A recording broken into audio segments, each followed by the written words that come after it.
Hey everybody, welcome back to the Judaism Iceberg chart. This is part 2 of a series, so if you haven't seen part 1, check that out. I'll link the video in the description. With that said, let's descend even further down the iceberg. Layer 8. Saita. So, the Saita ceremony is a bit of a strange one. Essentially, in the times of the Talmud, if a woman was accused of adultery, the rule being that it's after she was warned in regards to it prior, and also 2 witnesses saw her and the other guy go into seclusion, she could prove her innocence by participating in the ceremony of the Saita. So, she would go to the temple and drink a mixture of water, dust, and a bitter substance, probably wormwood or something along those lines. In addition, verses of the Torah in regards to this whole process were then written on a piece of parchment and dissolved into the water mixture. Then she would drink it, and if she was innocent, nothing happened, and everyone went home happily, and she was blessed with health and children and whatnot. However, if she was guilty, and for some reason decided to stick with proceeding with the ceremony, then after she drank the mixture, her stomach would swell and explode, proving her guilt, and also killing her by exploding her stomach. Not something done anymore, but yeah. There's also a whole thing about how we're allowed to dissolve verses of the Torah in spite of the disrespect in order to prove a woman's innocence in this regard and resolve marital issues. But yeah, pretty interesting ceremony. There's an entire book of the Talmud dedicated to discussing it. Tefillin straps form letters. Tefillin are the prayer boxes worn during the morning prayers by Jewish men, and are a tremendously important obligation in Judaism. They have 2 main parts: the boxes, which contain little scrolls with portions of the Shema written on them, and the straps, which are wrapped on the arm and fingers in a very particular manner. Specifically, the straps actually form letters, particularly the 3 letters of God's name. There are 3 wraps on the bicep, which form the 3 lines of the Hebrew letter Shin. The knot on the head tefillin forms the letter Daled, and the knot on the arm tefillin forms the letter Yud, which combined spell God's name in Hebrew. Pretty cool, maybe look out for that the next time you put on tefillin. 10 Safiras. The 10 Safiras are a very prominent concept in Kabbalah. In fact, if you've ever done any research into anything about Kabbalah or Jewish mysticism, you've almost definitely come across this symbol, which represents it. Essentially, it refers to the 10 godly attributes, each of which are located respectively on the chart, I guess. The first 3 are the intellectual attributes: wisdom on the right, understanding on the left, and knowledge in the middle. However, it doesn't just refer to the word knowledge, for instance. Each of those words are just a placeholder of sorts to refer to a much broader concept. Knowledge, or chachma in Hebrew, refers to the concept of the initial spark of knowledge, right as it appears in your mind. Think the idea of like the light bulb sparking above someone's head, and you won't be too far off. The idea, specifically, is when the thought is without form or definition, as it just appeared, and only exists as a vague notion of sorts, but it's infinite and absolute, as in that moment you're entirely sure of that thought. So that's wisdom. Understanding, or bina, is the opposite of that. In a sense, it's the idea of once a thought has fully descended into your mind and has definition, so could say be expressed verbally, however now has limitations and doesn't feel as absolutely definite, but it is actually usable. Da'as, or knowledge, is the unity and combination of those 2, and is the 3rd sephira on the chart. You get the idea. In fact, Chabad, one of the largest Jewish sects, which is based in a lot of Cabalistic, Hasidic ideals, the word Chabad is an acronym of these 3 faculties: Chachma, Bina, Da'as, Chabad. Anyways, later on in the list you have Chesed, kindness; Gevura, its opposite, severity; unity, victory; beauty, foundation; kingship. Like I said, each word expresses a full concept, but yeah, those are the 10 spheres in short. Chess. Chess is a game that is played very extensively by Jews, particularly on Nittelnacht, which is one of the few nights of the year that Jewish people don't learn Tyra. The custom by many is to play chess, as it's a very intellectually stimulating game and more productive than most other activities. In fact, quite a lot of prominent chess players were Jewish: Bobby Fischer, Garry Kasparov, among others. In fact, there's a Jewish tradition that the game of chess was invented by King Solomon, although that one's not definitive. Truth is, no one really knows for sure who invented chess. It was possibly started in India, so perhaps. Whoever made it had to be pretty smart, though. The Hydra Battle. The Hydra Battle is in reference to a story in the Talmud, where a rabbi fights against a demon that takes the form of a Hydra-like creature. The story is on page 29b of Tractate Kedushin, and it starts by saying that there was a demon who was haunting the study hall of the sage Abaya, who's a pretty prominent sage throughout the Talmud. Anyways, it was a demon so powerful, apparently, that unlike most demons, it was able to harm people even when there was two people there at once, which is unlike most demons, because it says that most demons could only harm somebody when he's there alone, but this demon could harm people when there were two of them. Anyways, so this big Rabbi Acha Bar Yaakov, happened to come into the town. So they decided that they were gonna have him fix the issue by tricking him a little bit. They told him that they didn't have any place for him to stay, so he should just stay in the study hall, which he did. Anyways, that night the demon appeared to him, and it took the form of a serpent with 7 heads, hence the Hydra. Anyways, so he began praying to God, and he bowed down to God 7 times, and each time he bowed down, one of the demon's heads fell off. And the next day, he came to the townspeople, and he got really mad at them. So that's the end of that story. The 4 capital punishments. In Judaic law, meaning so long as the Jewish people have full autonomy, a temple, and an appointed king, there are certain levels of crime, the most severe of which can net you capital punishment, i.e. the death penalty. And there are 4 forms of capital punishment, depending on the violation.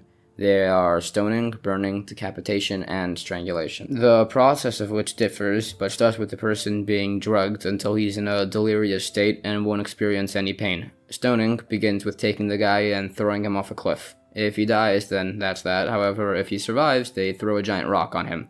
And if he still survives, then he's stoned in the ordinary sense by the populace. Burning is done by stretching a rope around his neck and pulling to force his mouth open, at which point molten lead is poured down their throat. Strangulation is done similarly, except without the molten lead, they just strangle him, and decapitation is just a standard sword beheading.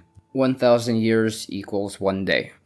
There's an essay by a prominent rabbi nowadays, Rabbi Tzvi Freeman, which covers a Hasidic concept taught by the Rebbe Rashab, the 5th Lubavitch Rebbe, in regards to the eras of the world, that roughly 1,000 years correlates with a 24-hour cycle of a day, particularly in regards to the 6th millennium, which is, right now, according to the Jewish calendar, the year being, as of this video's posting, 5784, since the creation of the world. It coincides with different parts of the day, midnight, dawn, sunset, etc., with massive changes throughout the world history or Jewish history, be it the good at some points, say the morning watch, which is a time period in the Jewish daily calendar, coinciding with the late 1500s through 1600s and the Enlightenment period, the scientific revolution, and in the Jewish world, the beginnings of teachings of the Kabbalah by the Arizal. Then dawn coincides with the late 1700s and the printing of the Tanya, an extremely prominent book in modern Jewish thought which made Cabalistic and Hasidic ideas understandable for even the simplest of individuals. Also, as stated by the Zohar in reference to the flood of Noah during his 600th year, in the 600th year of the 6th millennium, the gates of supernal wisdom will be opened, as will the springs of earthly wisdom, preparing the world to be elevated in the 7th millennium, which coincides pretty neatly with the Industrial Revolution and massive technological advancements from the 17 to 1800s. This idea goes on for a bit with each time period, but to finish, we're in the final hours of the 6th day. The 7th day, Shabbos, the day of holiness, is the time of the Mashiach, holiness, and peace. Hence, similar to the minutes before Shabbos arrives, it's a very hectic and chaotic period. So too with the world right now. However, just like Shabbos can be brought in earlier, so too Mashiach can be brought in through doing more good deeds. That's the gist of it. It's a work that I'm pretty fond of, so maybe check it out yourself. The Frog's Brave Sacrifice. Okay, so during the 10 plagues, the second plague was the plague of frogs, and frogs appeared, or perhaps when giant frog appeared that spit out little frogs, that's earlier on the list. However, one of the commentaries add that the frogs did a great self-sacrifice, which was that when the Egyptians would make food or bake bread or similar, they would toss themselves into the oven, the frogs that is, and into the Egyptians' foods, which would ruin their food, killing the frogs, but causing the Egyptians even more issues. So yeah, the frogs did a very brave sacrifice, and we're all very thankful. Warhammer 40k is canon. So if you don't know what Warhammer 40k is, just skip this one. It's more of a joke post than anything, but yeah, here we go. So there's a prominent debate in the Talmud in one of the later tractates between an Alexander of Macedon, most probably Alexander the Great, who apparently was on pretty good terms with the sages, as you'll see later on in the list. Anyways, he came to them and asked them a bunch of questions in regards to Jewish tradition and also in regards to his own military campaign. One of the questions of which was, where is the location of Gehenna, or hell, basically? And there were a few answers given, one of the answers of which was that it is located above the heavens, or maybe in outer space, I guess is implied. So, hell is in outer space, therefore Warhammer 40k is canon. The Great Debate of Athens. Okay, this one's a bit of a long one. The story in the Talmud goes that one of the emperors of Rome challenged a Rabbi Yeshua ben Hananiah, to debate some of the philosophers of Athens. However, they all had a big secluded location in a cave, which he then snuck into through a whole stealth mission, and then confronted the Athenian philosophers. Anyways, then they posed him a series of very, very strange questions.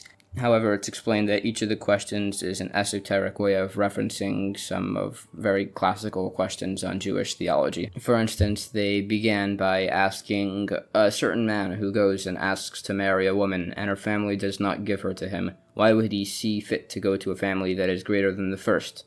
So Rabbi Yeshua took a peg and stuck it into the lower part of a wall, and it did not go in. He then stuck it into the upper part of a wall, and it went in. And he said to them, in this case too, this is how he'll basically find the right girl. And then there's a bunch of similar questions to this, and they're basically like questions like, oh, how does God first decide to reject the Jewish people with the destruction of the first temple, and then take them back with the second and the third, whatever, stuff along those lines. But it's all metaphor for stuff like that. Anyways, this goes on for a bit. One of the more interesting parts is where they ask him to build a house in the air, and he starts flying. And then he said that, yeah, he started flying. That was the thing.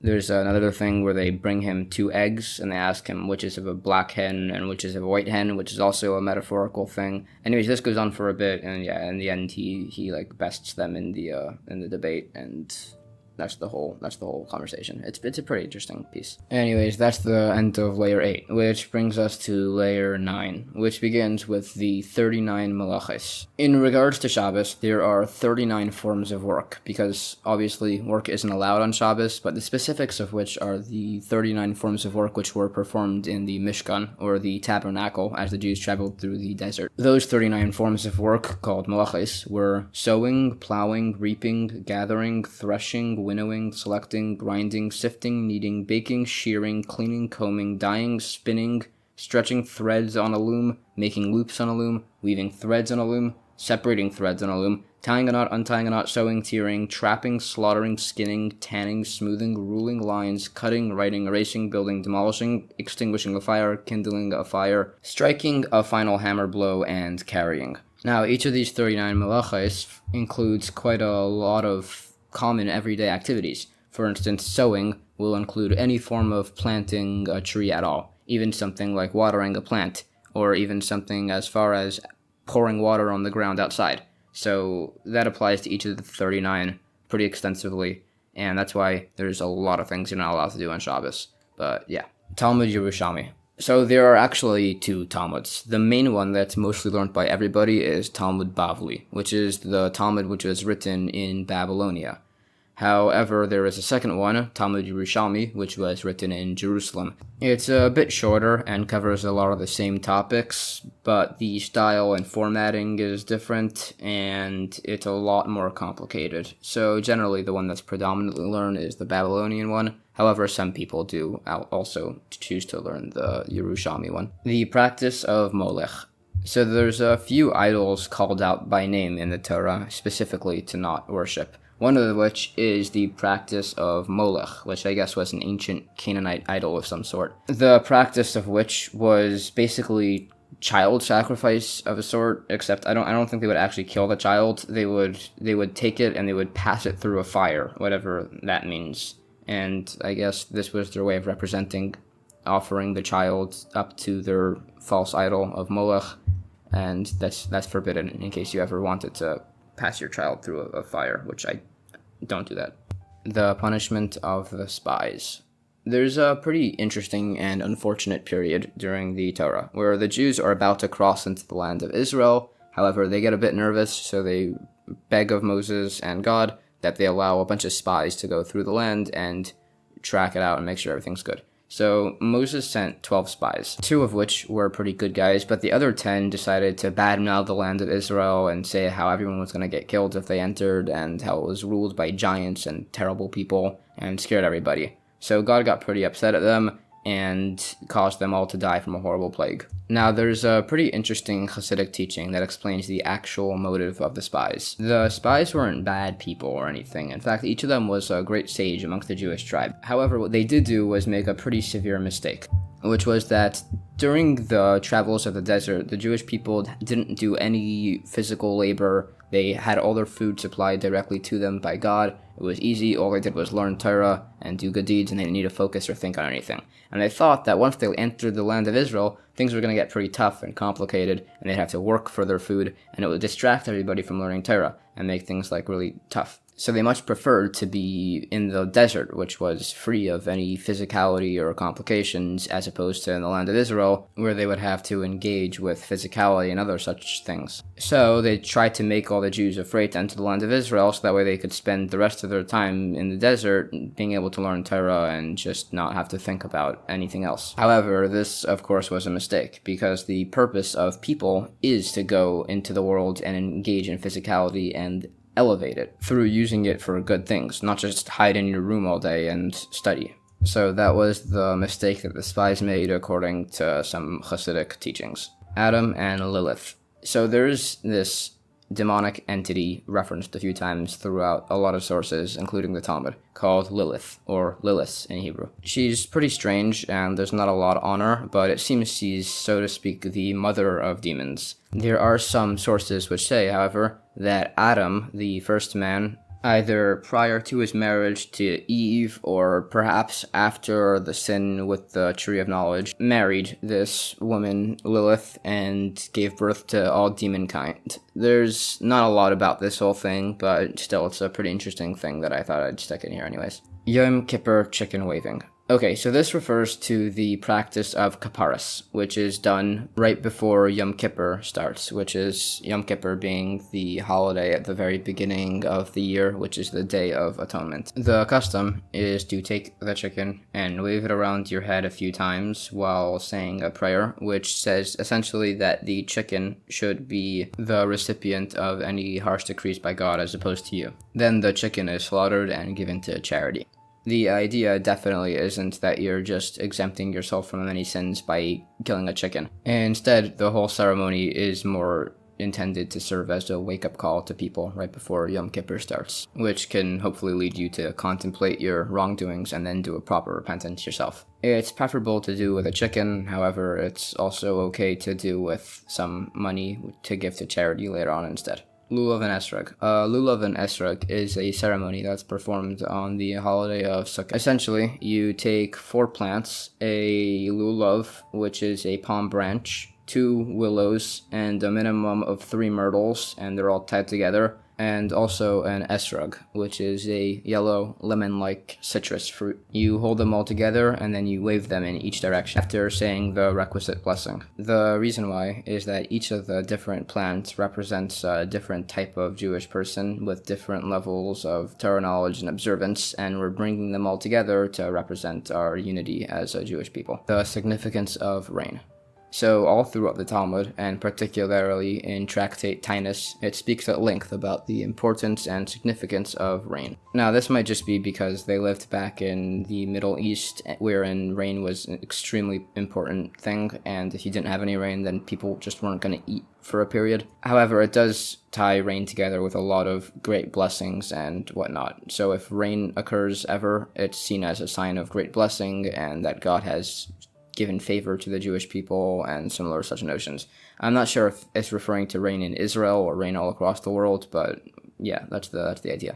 Yosefs' dreams. So there's a pretty interesting story in the Torah way back in the books of Genesis wherein Yosef, one of Jacob's 12 sons, had a few dreams. The first of which was that he and his brothers were gathering bundles of grain in the fields. Then his bundle stood straight upright, and all of his brothers' bundles bowed down to him. The second dream he had was wherein the sun, the moon, and 11 stars bowed down to him, or both of which he saw as representing his family with him at the center, which he then told to his family, which all of his brothers got pretty upset about, and then they sold him to slavery after faking his death, and he landed in Egypt, wherein he went to prison for a period and interpreted some other dreams before eventually being released, interpreting the pharaoh's dreams in regards to a significant famine that was going to be occurring soon, at which point he was made a pretty top member of the pharaoh's cabinet, I guess, and eventually Yosef's brothers came down to Egypt to purchase food due to the famine that was going on, and in that way his prophecy came true. Shabir. Shabir is a demon that's mentioned in the Talmud, which is associated with blindness and bad eyesight. Apparently he rests in uncovered water and wells, which more lends credence to some of the opinions that demons are representative of bacteria, but maybe not. Layer 10. The Angel and the Leviathan's Duel.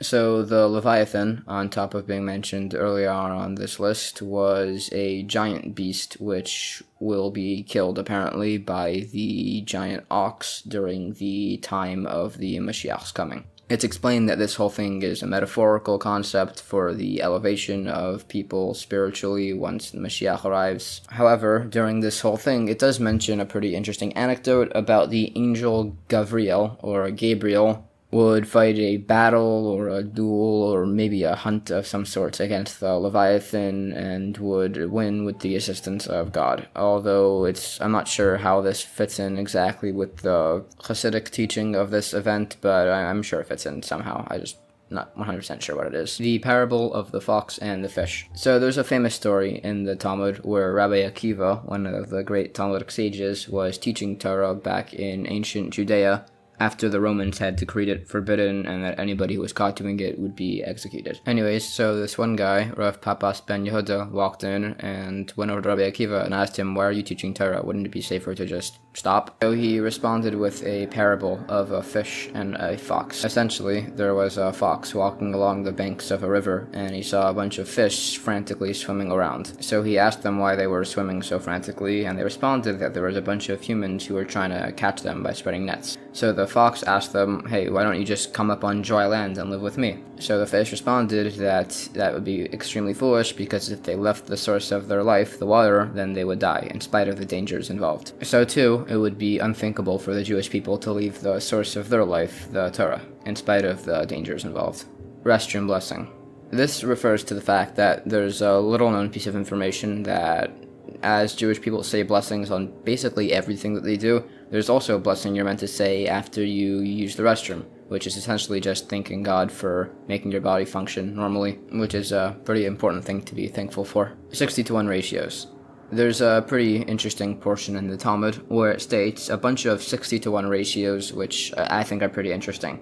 It says that fire is 1/60th of hell, honey is 1/60th of the mun, which the Jewish people ate as they traveled through the desert, Shabbos is 1/60th of the world to come, sleep is 1/60th of death, and dreams are 1/60th of prophecy. The temple altar. Steel ball run. Basically, the way that the temple altar used to work was that there would be multiple Kohanim who would serve in the temple. However, they would only need one or two to actually perform the service on the actual altar. So, as the altar was just a giant ramp with a altar at the top of it, the way they did it was that they would have a race every single day, and whoever made it up top first would be the one who would get to perform the service. Which is nice that they were also eager to perform the service of the temple. However, one time they did this and someone pushed someone on accident and they fell off the altar and they got badly injured. So from then on they decided to just do it by drawing lots. The 4 elements. So in the Tanya and a few Cabalistic sources, there is a notion of the 4 elements of the soul, which represent a lot of your emotional attributes, each of which correlate with a different element. The 4 elements, of course, being fire, air, water, and earth, each of which represents a number of different emotions and attributes. For instance, fire would be representative of passion and anger and haughtiness, or earth would be melancholy and sloth. You get the idea. Queen Esther summoned a demon. So in the story of Purim, Queen Esther was forced to marry the non-Jewish Persian king Ahasuerus. And there's a question as to how this was allowed, as obviously a Jewish person is never allowed to marry a non-Jewish person. So there's a few answers given. However, the one I'm focusing on today states that basically she never actually was with the king. Instead, she summoned a demon who took her form, and then she had that demon go in her place, which is one of the more fun answers to that question. The 3 mortal negative commandments.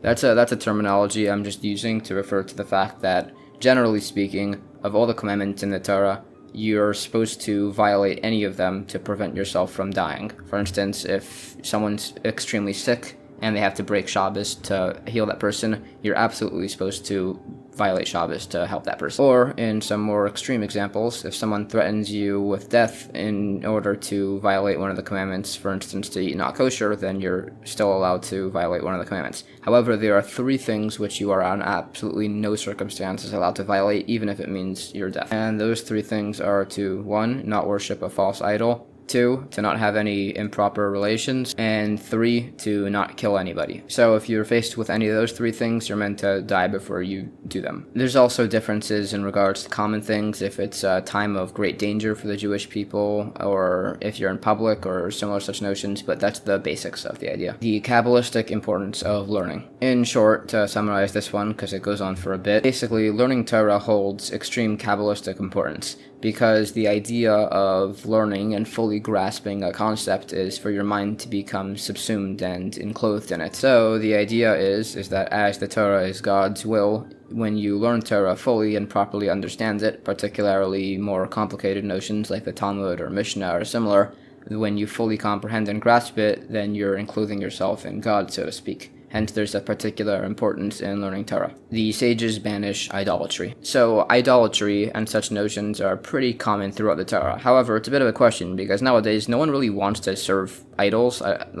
No one really has a desire to do that anymore. So then how come the Torah speaks about it at such length? So there's a pretty interesting episode in the Talmud where it states that during the times of the Second Temple, there was such great issues with idolatry that the sages decided that they were just going to essentially permanently banish the desire to serve idolatry. So they fasted and prayed at length, and essentially a form of a lion cub made of fire representing man's drive for idolatry appeared, and they were able to capture and contain it. And this is the reason why people no longer have a desire to serve idolatry. However, they decided to do the same thing again, this time with man's desire for relations, which they successfully accomplished. However, because of that, everyone in the world stopped reproducing. So they decided that it would be prudent to reallow it, with the caveat that they completely annulled the desire of relations with one's relatives, which is why that's no longer a desire.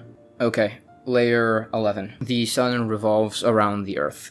Okay, this one's gonna require some explanation. Maimonides, at the beginning of his Mishnah Torah, a work which essentially acts to condense the entire Talmud, begins with a few miscellaneous topics. It begins with things like the importance of faith, and as Maimonides is known for his role as a physician, lengthy explanation on proper health and diet.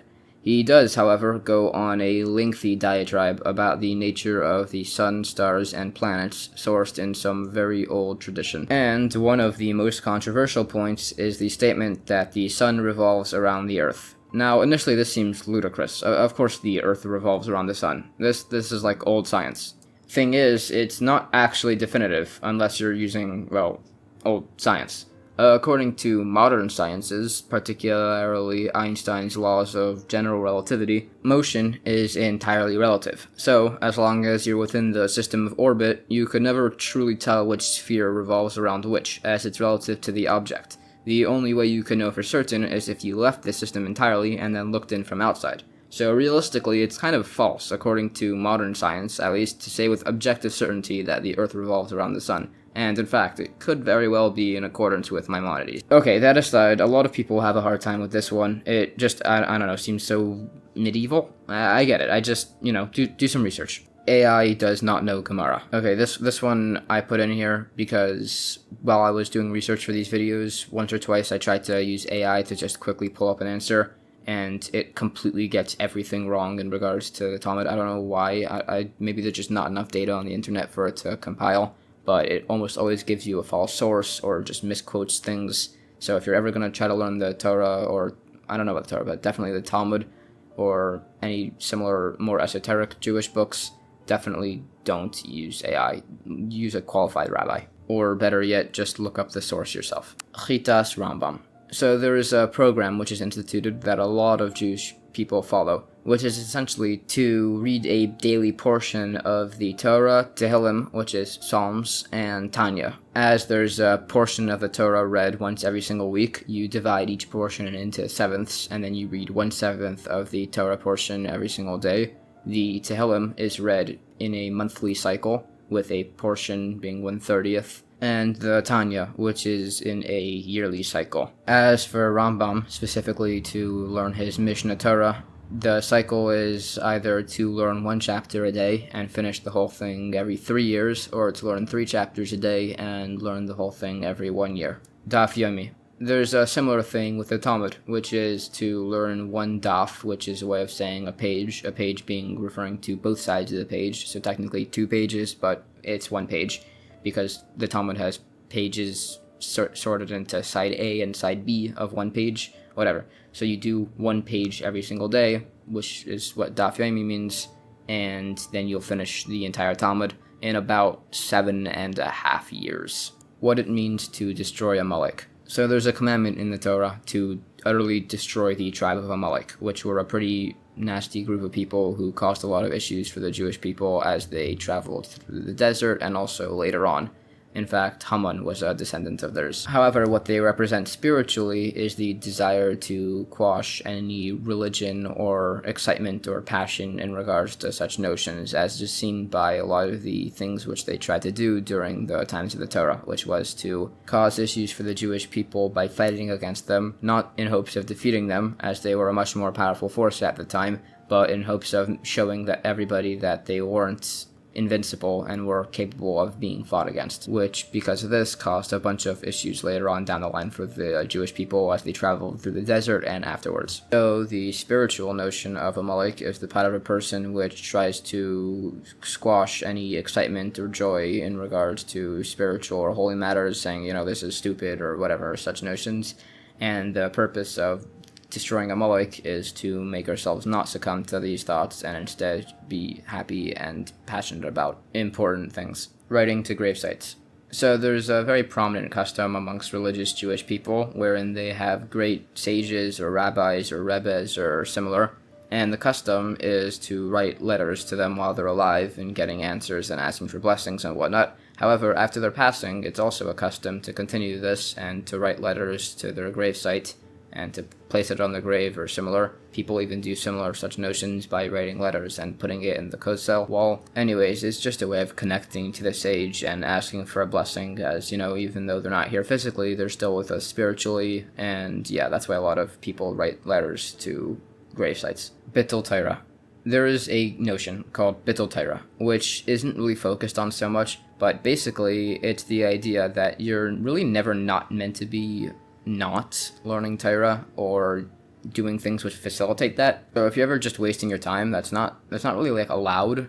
It's called Bittul Tyra. So if you kind of have to always be either learning Tyra or doing good deeds or doing things which allow that, for instance, eating or sleeping, because you can't do good deeds or learn Tyra without doing that. Anyways, not everyone does this because it's incredibly difficult to have your entire life, but I guess the greatest sages and rabbis do manage to do this somehow. The Azazel Sacrifice. So, in the times of the Torah and also the Talmud, as part of the Yom Kippur ceremony, the Kohen Gadol would take 2 goats, one of which was designated for a god and the other for Azazel. Anyways, the goat designated for God would be offered as a sacrifice for atonement, and the one designated for Azazel was pushed off of a cliff and dashed to bits as it fell. Maimonides explains that the whole process was symbolic, but also it's worth note that this whole ceremony is where the terminology scapegoat comes from. So that's pretty interesting. Alexander the Great and the Kohen Gadol. There's a story in the Talmud, of course, wherein basically Alexander the Great was traveling through the land, conquering countries as he did, and eventually he came to the land of Judea. So he was about to travel into the land and conquer it. However, the Kohen Gadol at the time, Shimon HaTzadik, put on his priestly garments and went out to meet Alexander the Great. When they approached each other, Alexander the Great saw Shimon HaTzadik, went off his chariot, and then bowed down to him. When he was asked why, he responded that whenever he was victorious in war, right before he went to battle, an image of the man, Shimon HaTzadik, appeared before him. So the attack was called off, and as thanks for the next year, every single Jewish boy born was named Alexander, which is why Alexander is a pretty common Jewish name nowadays. Aliens. So, in Judaism, it's possible that aliens exist. There's not too many sources or references towards it. However, the Lubavitch Rebbe did mention a whole thing wherein he says that aliens are very probable that they exist on other planets. However, they wouldn't be intelligent life forms because this was the planet with Mount Sinai, and that wouldn't really be fair if somebody was on a different planet and they were intelligent life forms, which is a pretty interesting answer to the Fermi paradox, although I doubt taking a religious angle is really such a scientific notion, but that's the Judaism answer, which is basically that aliens exist, but just not intelligent ones. Layer 12. Letters to the Rebbe. In addition to the earlier point on the iceberg in regards to sending letters to the grave sites of tzaddikim or sages, the idea is particularly stressed with the Lubavitch Rebbe, Rabbi Menachem Mendel Schneerson.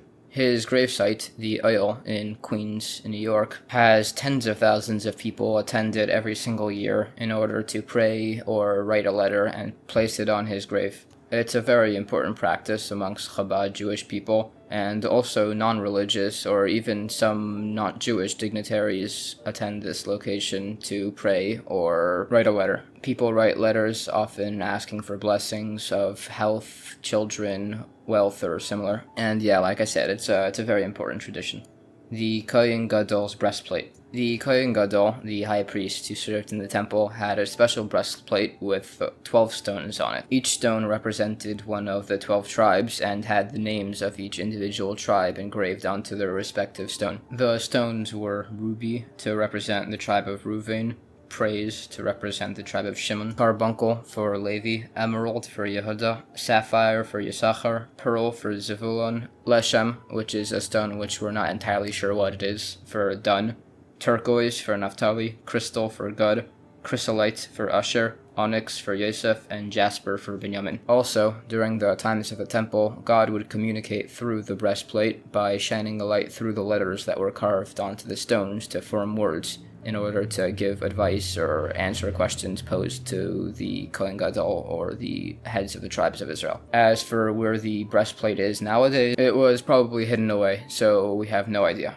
King David's sword. This one's a bit of a short one, I just think it's pretty interesting, which is that King David had a sword which he used during his military conquest, presumably. Although, as he acted in the role of a king, it's more likely that it was a ceremonial thing than anything else. However, it did have God's name engraved into it, according to one commentary. So whenever he would swear an oath or similar, he would hold on to his sword and take the oath. So, yeah, that's pretty cool. The laws of battle. So in Judaism, there are several laws in the Torah, part of the 613 commandments, in regards to the laws of battle, in case the Jewish people as a religion ever decide to go to war. Now, this was particularly applicable during the times of the biblical conquest of Canaan, but still makes for some pretty interesting learning. Some of the more interesting ones include, say, always giving the offer of a peaceful surrender before going to war, certain exemptions from people's military service if they've just recently gotten married or built a house or something along those lines, to have a clean, neat camp with shovels by your weapons in order to be able to dig latrines and similar, and other similar notions such as that you have to have trust in God and not feel fear during the actual military battles. Cool hats.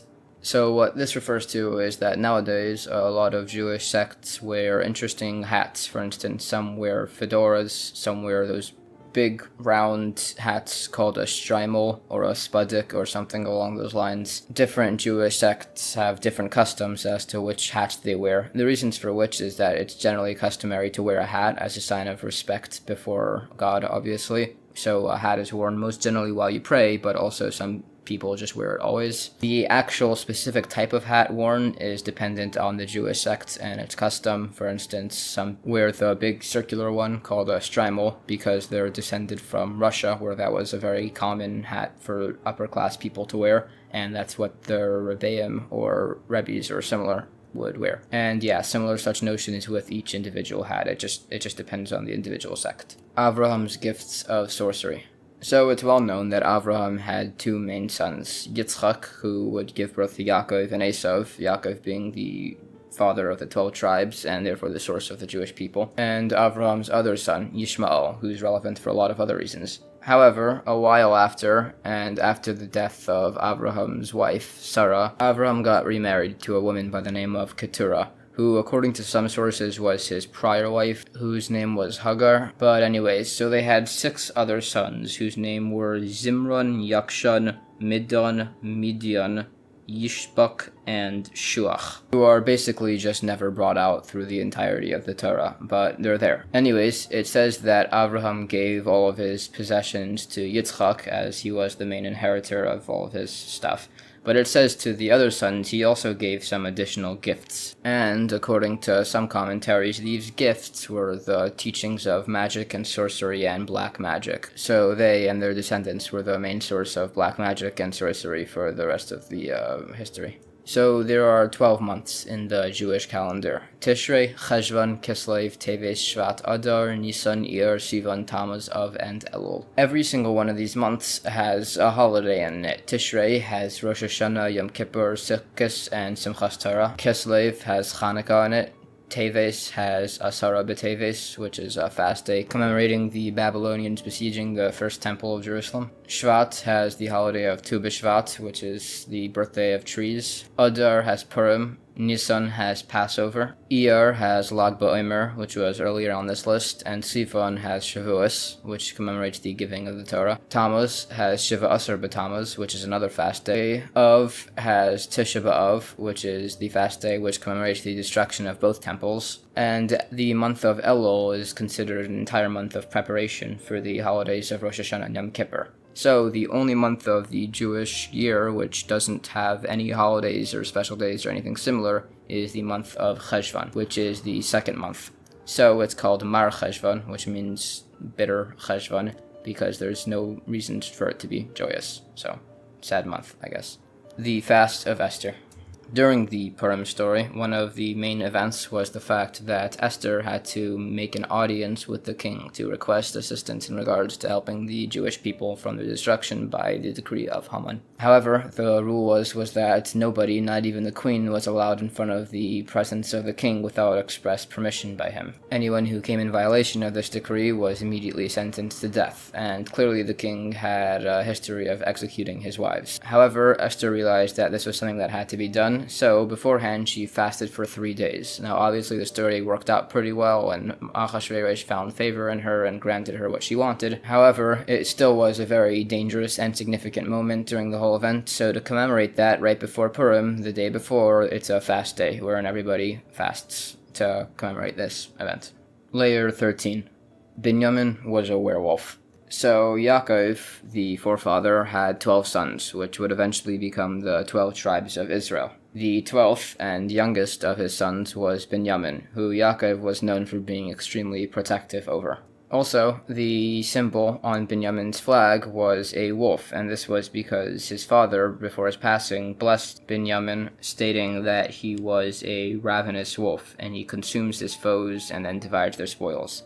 In fact, some of the descendants of Benyamin were renowned for their skill in battle and warlike nature, having descendants such as King Saul, Queen Esther, Mordecai, and others. However, according to this one commentary, this means that literally Benyamin was a werewolf because he's compared to a wolf, and also his father was very protective of him and didn't want him leaving his side because he was concerned he would turn into a wolf.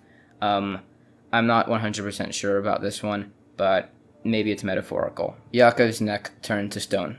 Okay, this one's a bit more prominent, and it states that basically Esav sold the birthright of the firstborn to Yakov, who then claimed it, which upset Esav greatly. So, fearing for his life, Yakov fled, got married, and had a bunch of kids. When he returned, he found out that Esav still bore his grudge, and in fact had amassed a absolutely massive army, presumably to kill him.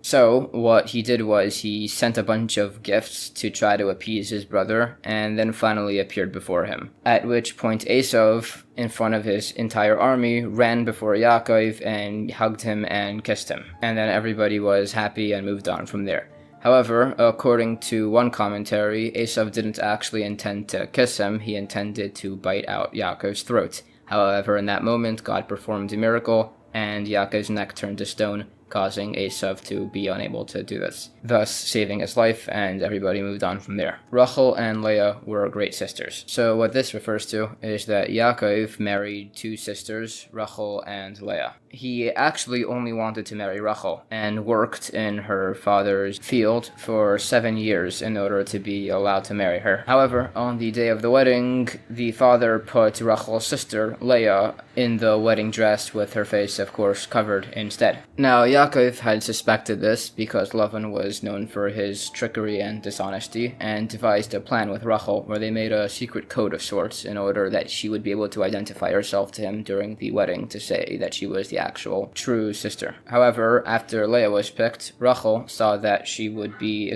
immensely embarrassed if it came out that she was the incorrect sister, so she taught her sister the correct code in order to be able to prove that she was Rachel when she actually wasn't, giving up her chance to marry the person she wanted to marry. So Yakov unknowingly married Leah, and that was basically the end of that. However, Yakov so badly wanted to marry Rachel that he worked for her father for another 7 years to be able to marry the two of them.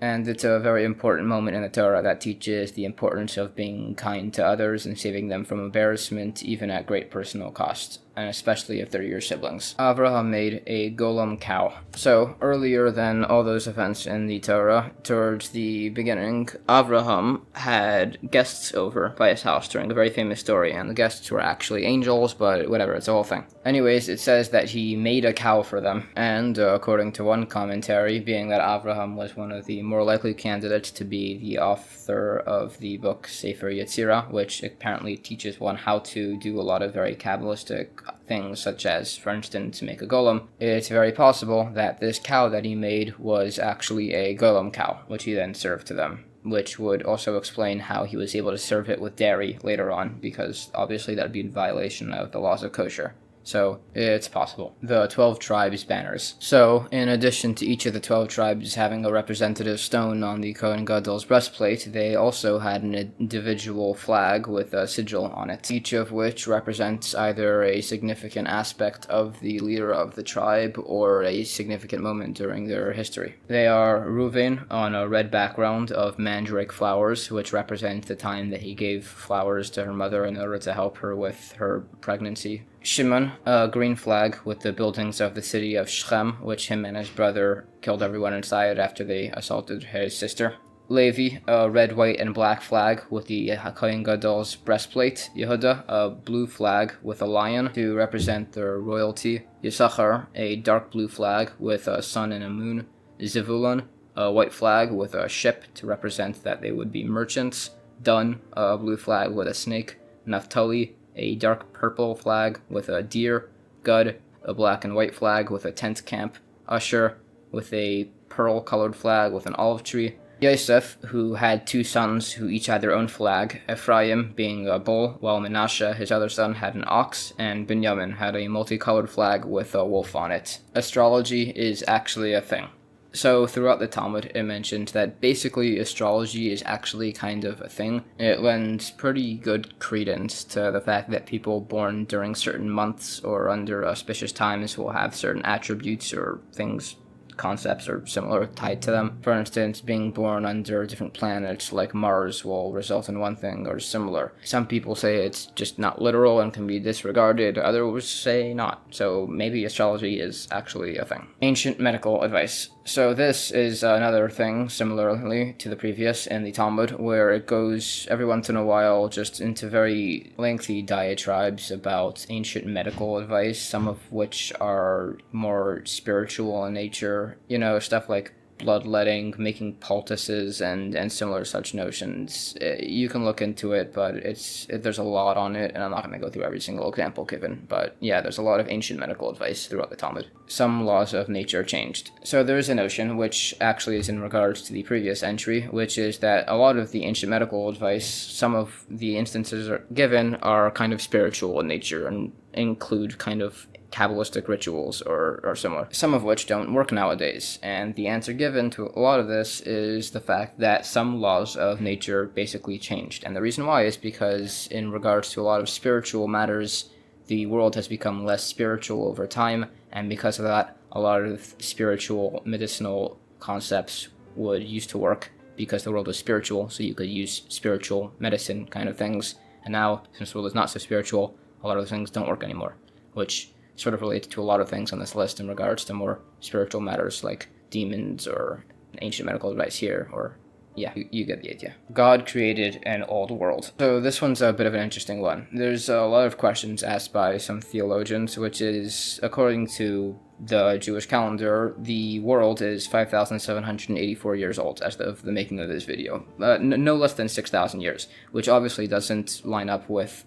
carbon dating or basically any other ways that science determines the ages of basically anything. So there's a pretty famous answer given, which is very simply that God created an old world, which answers the question pretty entirely, which is essentially that God made the world less than 6,000 years ago. However, the world which he made a world which was old in nature. So he made it with all the old fossils and whatnot underground, pre-built, and everything as if it had been around for a very, very long time, even though it had only been made roughly 6,000 years ago. So that's basically how Judaism answers that question. Rabbi Yochanan ben Zakkai's Stealth Mission. Okay, so there's a bit of background for this one. During the times of the Second Temple, towards the end of it at least, the Romans got pretty annoyed at the Jewish people because of some conflicts in the area and sent their general Vespasian to besiege the temple. Now, the Jews there were doing a pretty good job defending their city and maintaining their walls and blockades against the siege. However, the one thing was that they were mainly reliant on their food storehouses.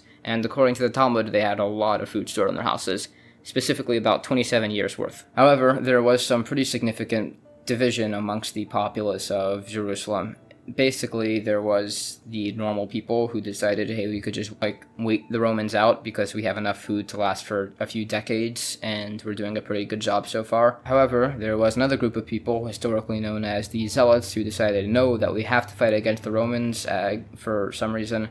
And they decided that the best course of action was to burn down all the food storehouses to force people to fight. And then they basically just ran around the city in gangs, causing issues all over the place. So obviously this completely crippled the city's defenses. Now they had no more food, and there was massive infighting and division amongst the city. And also no one was allowed to leave, because, like I said, the Zealots were kind of the worst. However, there was this one guy, Rabbi Yochanan ben Zakkai, who was a pretty famous sage throughout the Talmud, and he decided he wanted to sneak out to entreat with the enemy general, Vespasian. So what he did was he faked illness for a period, and eventually faked his own death. So he had his students carry him in a coffin out of the city. They were stopped by the Zealots by the gates, who wanted to even stab through the coffin with spears to determine whether or not the rabbi inside was still alive. but they convinced him not to because it would be seen as extremely disrespectful. So eventually they managed to exit the city, and Rabbi Yochanan ben Zakkai jumped out of the coffin and managed to gain access to the camp of the Romans, and he was brought before their general. The story goes that he told him a prophecy that he would soon be king because only Jerusalem could ever fall to a king, and then Vespasian got pretty upset at him because that was very disrespectful. However, during their actual conversation, a messenger ran in to inform Vespasian that he had been appointed emperor as the current one in Rome had just died, which actually lines up historically both with the years and the fact that during that period there was the year of the 4 emperors, wherein a bunch of emperors were dying left, right, and center, and they decided to appoint Vespasian, who was on campaign in Jerusalem trying to besiege it, as the new emperor. So anyways, ending of the story is that Vespasian decided that he was pretty happy with the rabbi and granted him what he requested, and Rabbi Yochanan ben Zakkai, realizing that he would of course refuse to not finish the siege and destruction of Jerusalem, requested that he only spare one small city on the side, the city of Yavne, which was renowned for having the greatest sieges of the time, on top of a few other things, including curing the illness of one rabbi. And yeah, then they went on their separate ways. Vespasian returned to Rome, became the emperor, and sent his son Titus in his stead, who would conquer Jerusalem and destroy it, and that's basically the end of that. Also, it's interesting to note that the ancient Jewish historian Yosefs takes the whole story and attributes it to himself, but there's a version of the Talmud where it's attributed to this one rabbi, and there's a version of the historian who attributes it to himself. So yeah, that's that. Layer 14.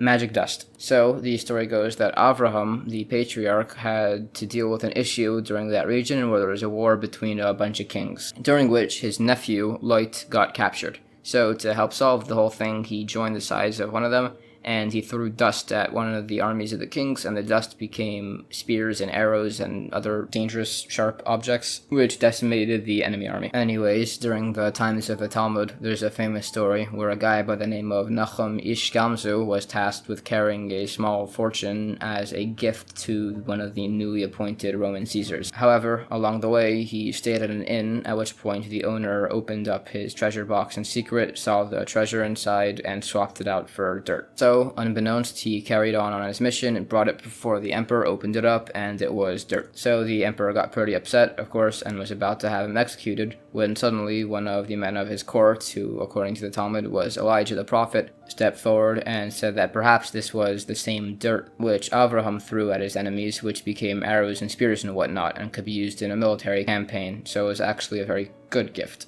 So the Roman general tried it out at his next battle, and of course the dust turned into spears and arrows and whatnot and defeated his enemy, so he was very thankful and gave the rabbi a great treasure, and then he sent him on his way. Anyways, so then the innkeeper who initially stole the money found out about this whole situation, so he came before the emperor carrying even more dirt, but the dirt didn't work for him, so he was executed. And that's the end of that story. The Tetrgrammaton. The Tetrgrammaton refers to the fact that God has a secret name, which is only known by the holiest of rabbis, and I don't know if anybody nowadays knows it, but apparently it's 72 letters long, and that's the name that you would speak if you wanted to do some like more advanced Cabalistic magics, like flying or similar. I don't know. I don't know what the name is, but if anybody does, please let me know. The Rain Circle. So there was a guy during the Talmud called Choni Hamagil, and the reason he was called that was because during this time there was a pretty severe famine, because for the longest period there had been no rain, and rain in that area of the world is very, very necessary. So this guy, Choni Hamagil, decided to pray to God, and what he did was he traced a circle around himself and said that he was going to remain in the circle until God sent rain, and then immediately it started raining, so he left the circle. Testing God, 100% real, confirmed. So what this refers to is the fact that officially, according to the Torah, you're not meant to test God. It's like very rude, probably. There's a lot of things in the Torah which it says you'll get certain rewards if you do them. For instance, long life or similar for this thing. But it says you shouldn't like try to do them and like take notes to see if it works or not, because it's probably, like I said, disrespectful. However, it says that there is one thing that you're allowed to test God on, which is the giving of charity. Because it says if you give charity, it says you'll be rewarded with great wealth in return. Particularly if you give ma'aser, which is the Jewish custom that 10% of any money you ever receive for any reason at all is given to charity. It says that if you give ma'aser, then you'll receive double in return. So it says that that's the one thing you're allowed to test God on. And it's worked pretty well for me in the past, but yeah, if anybody wants to try it out for themselves, it's completely allowed. The naming system.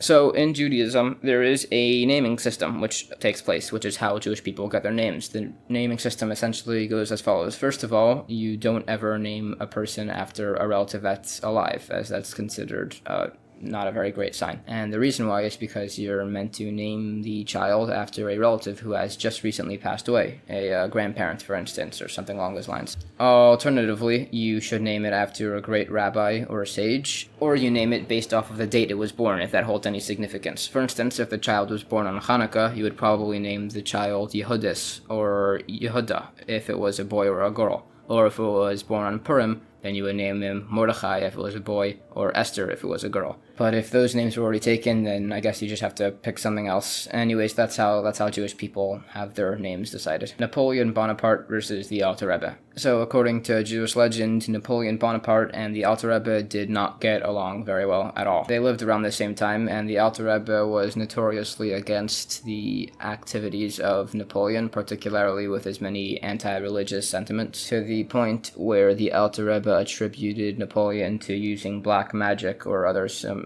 such klipa notions, and even sent some people as spies in his ranks in order to try to undermine him. Anyways, this went on for a period with Napoleon trying to cause issues for the Alter Rebbe, and the Alter Rebbe doing things to get in the way of Napoleon, apparently, and that's sort of how things went. The death of King David. So in the Talmud, there's the story as to how exactly King David passed away. Basically, he was learning, and as is said, the angel of death can't kill somebody as they're in the middle of learning Tyra. So the angel of death waited, but he just never stopped learning, and he would just sit there and learn Tyra all day. So what he did was he waited until King David was walking down the stairs, and then shoved the tree basically over. So King David stopped for just an instant to learn Tyra, and then he caused him to fall down the stairs and die. And that's how King David passed away. Nigunim.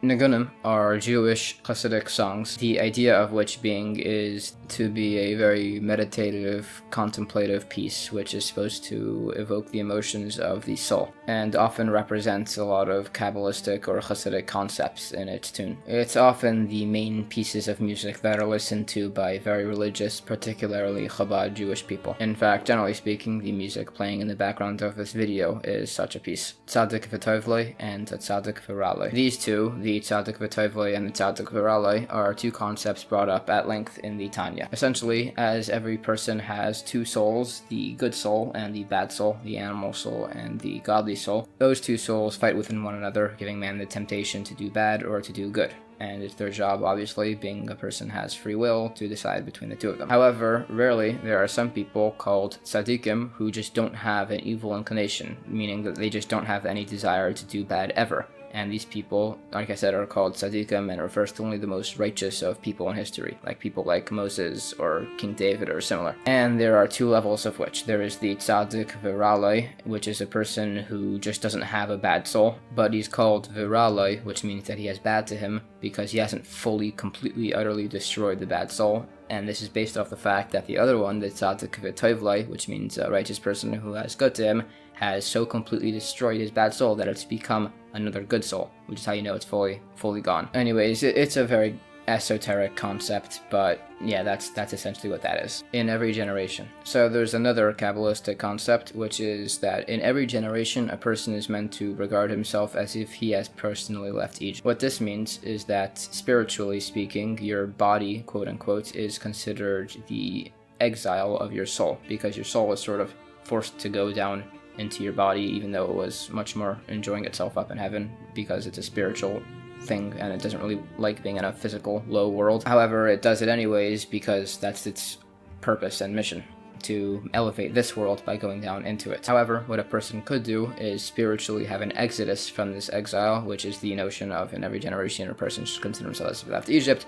which is that a person should help unify his soul and elevate it to a higher level with God by doing Tyra and mitzvahs with the right intents and reasons, and in this way have his soul be elevated from his body to reconnect with God. And this is particularly during the saying of the Shema, which actually speaks about the exodus of Egypt and the unity of God. Okay, so that's part 2 of the iceberg videos. Please let me know in the comments if you're enjoying this series and if I should do even more.